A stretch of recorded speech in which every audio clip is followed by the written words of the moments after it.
Petugas Satreskrim Polrestabes Palembang melalui unit Ranmor kembali mengamankan pelaku pencurian kendaraan bermotor yang sudah meresahkan warga Kecamatan Ilir Barat 1 Palembang.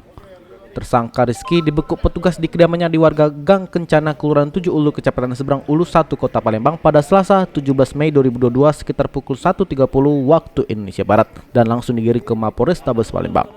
Kasat Reskrim Kompol Tri Wahyudi mengatakan pelaku melakukan aksinya di Jalan Srijaya Negara, Lorong Jaya Sampurna, Kelurahan Bukit Lama, Kecamatan Ilir Barat 1, Rabu 20 April 2022 sekitar pukul 20 waktu Indonesia Barat. Korbannya adalah Muhammad Faji Akbar, di mana saat itu sepeda motor metik dalam keadaan terkunci stang. Besar.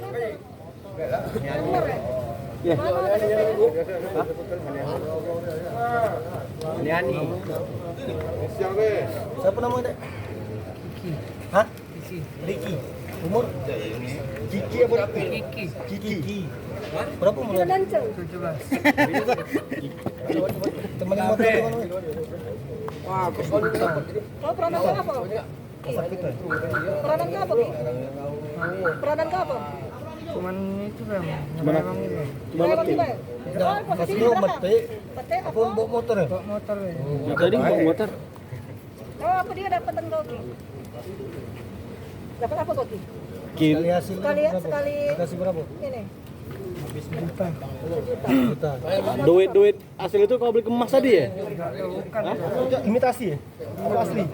Asli apa imitasi itu maksud? Imitasi. Oh, imitasi. Asli imitasi. Duitnya untuk apa kok duitnya hasil motor? Baru jadi jodoh. Duitnya untuk apa?